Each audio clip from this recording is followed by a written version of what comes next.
wasted potential with this film. I'm just completely like I'm a little bit at loss for words, and that seems pretty cliche to say because a lot of people, use that phrase. But whatever. The fact that Joker 2 was already going to be a musical prior to its release left a lot of people pretty confused as to why is it transitioning from what we got in the first film, which is like a psychological thriller type of movie, all the way into a musical. It's a complete 360 that nobody really knew the reason on why. And now that the movie has released, we still don't know that reason as to why we got a musical for a follow-up film, when in all reality, the first film kind of really had nothing to do with music as well. I mean, there were some points in times where Arthur Fleck was dancing and there was the iconic scene with him on the stairs, but it didn't give it any reason at all for it to say, you know what, in the second movie, we're going to make it a musical because of this. My issue with the film was when you watch a musical, the reason why there's songs in the movie is because it's to help progress the story.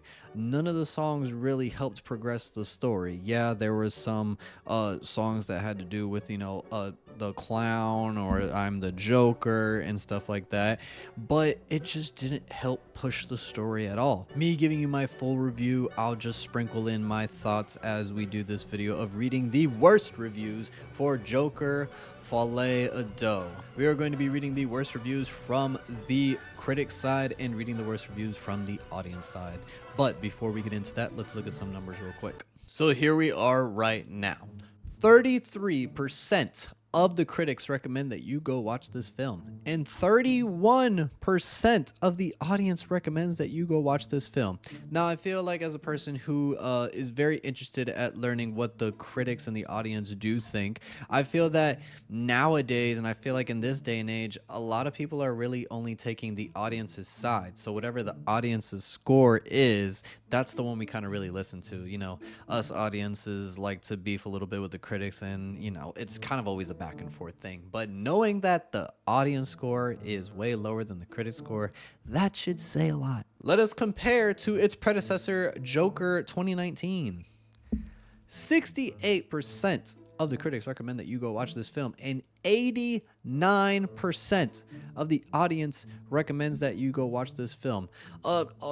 Basically over 50% of the audience really loved this film, and over a 50% decrease following up to its next film. Moving on to that, let's look at box office numbers. As of right now, at the time of this recording, Joker Folie Deux is raking in about $40 million in its box office debut. With the Joker 2019 and us trying to figure out, is Joker Folie Deux going to live up to what its predecessor brought into the box office, it seems like it's very far away. First Joker movie making over $1 billion in the box office, and now we don't really think, as the audience and as the people of this world, believe that Joker 2 is going to reach that $1 billion. Let's look at the budget. Now, Joker 2019 spent a total of $55 million on their budget to make this film, and they ended up grossing over $1 billion. And you would think, wow, they have the money to make a second one. So what did they do? They spent almost $250 million on this film. Sometimes less is more. You don't always have to break the bank to try and make a good film or what you believe is going to be a great film. Now, enough of that. The purpose of this video is to learn what the critics had to say and learn what the audience had to say. So let's dive right in and start with the critics first. First critic review. If you thought the gags in Joker were bad, Folie Deux chokes, sputters, and flatlines to no applause. Joker Folie Deux is a derivative, less sophisticated rehash of the previous film with unnecessary musicals and a dash of comic book spice that still leaves the film flavorless. Yeah, it honestly was flavorless. It was a flavorless film. Now, in the beginning, they had this whole cartoon kind of thing where it was like Joker in the shadow, and this was a cartoon that the people of Gotham, whoever had made it, in relation to what the Joker had done to Murray Franklin in the previous film. And it was kind of like a good start where I was like, oh, okay, so this could be about, you know, Arthur Fleck's alternate personality, the Joker. I felt like it was kind of like foreshadowing that, you know, that's what it was going to be about. Not only us getting the relationship of Harley Quinn and Joker, but also us getting deeper into the mind of Arthur Fleck himself, with him as Arthur Fleck fighting against his other side, Joker, and not trying to fall into that side completely. This movie is a disjointed mess and a waste of time. It's just tired, not practically interesting, but it does look good from a production design standpoint. I'll be honest, the cinematography in this movie was absolutely amazing. I went to go see it in IMAX because I feel like if you're going to see a movie, you know, especially these big movies like the Marvels and the DC movies and stuff like that, you need to watch it in IMAX for, you know, the full experience. And while the cinematography was great, that doesn't help how bad a story is in the movie. You can make all the glitz and glamour look good, but if the script is trash, if the story is trash, the movie is trash. Everything was teed up for Joker Folie to be a massive success.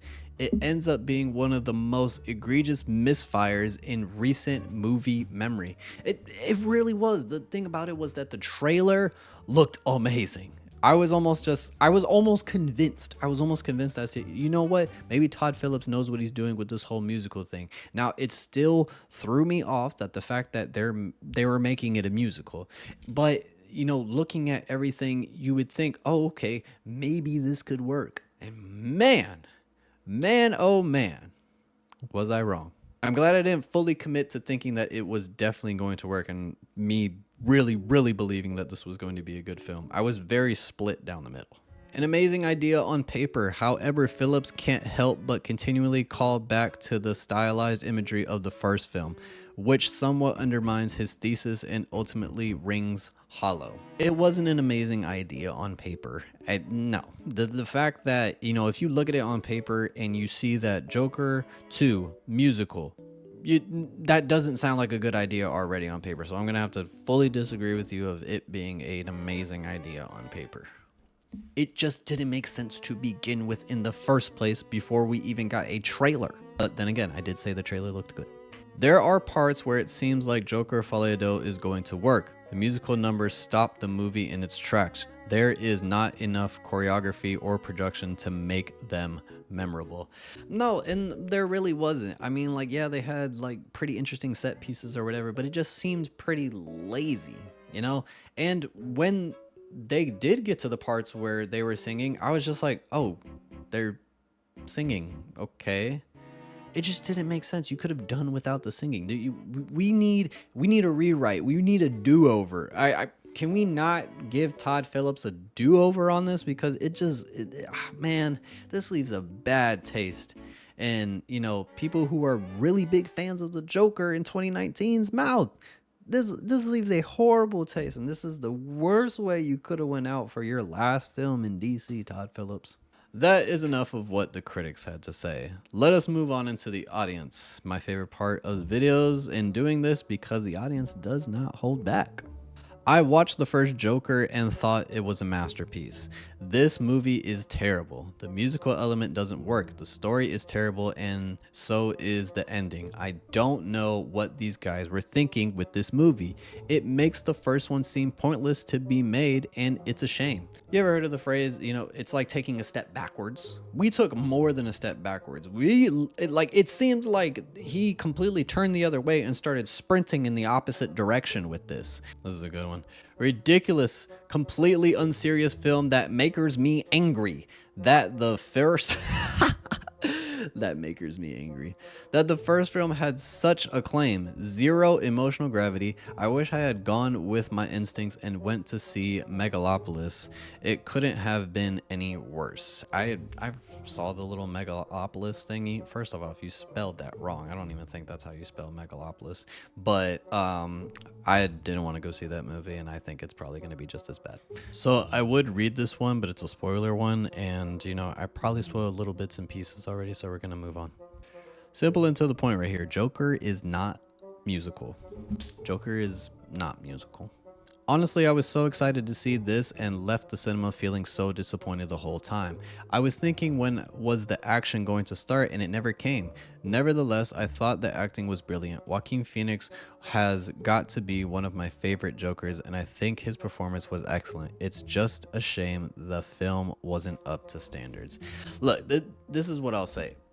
In If you have great actors in the movie and the movie ends up being bad, there's only so much actors can do, right? They're given the script, they're given to this part to be a certain way. If the actor kills what is supposed to be done for that character, and the movie still ends up being bad, it's based off the dialogue that they were given, you know, it's based off of the story that they had to go with. It's all on the writers, it's all on the director, it's all on those people, man. You know, you can't fully blame the actors unless they really can't play that specific part right. In some cases, yes, you can blame the actors, but I don't think entirely all the time just because a movie is bad that it has to be put on 100% the actors' shoulders. And for this film, I'm not blaming Joaquin Phoenix at all. Yes, let's turn the Joker into a musical, said no one ever. Don't waste your time or money. This is an interesting take. I didn't expect anyone to say this. The only good thing about this movie was Lady Gaga. Other than that, it was boring and underwhelming. There was no plot to speak of. There were no action sequences. Nothing interesting happened to keep audiences gripped. Save your time and money and don't bother seeing this film. Okay, first off, Max, I'm going to completely disagree with you. The only thing good about this movie was Joaquin Phoenix. All right.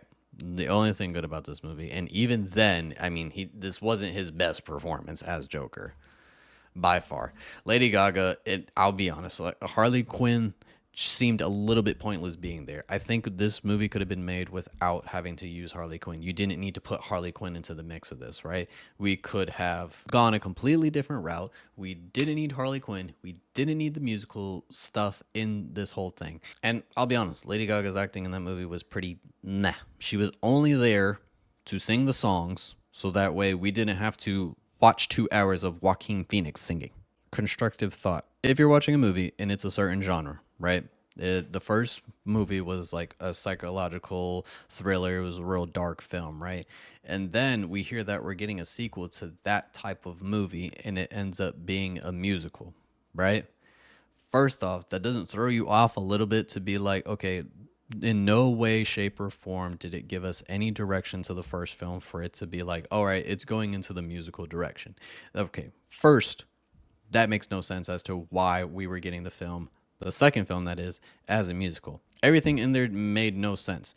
Arthur Flex got thrown into an isolation cell, and then Harley Quinn ended up being in that same isolation cell because the guards let her in. Who the fuck would let that happen? Realistically, I don't think no guards, and this is supposed to be Arkham Asylum, Arkham State Prison, whatever, going to let those two be together.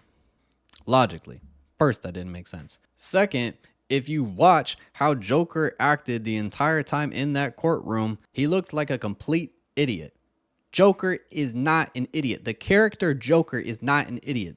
He's a genius. And him in that courtroom, he was dumb. Mental illness or not, the character Joker is a smart man. Lastly, the relationship with Harley Quinn and Joker in that film was terrible.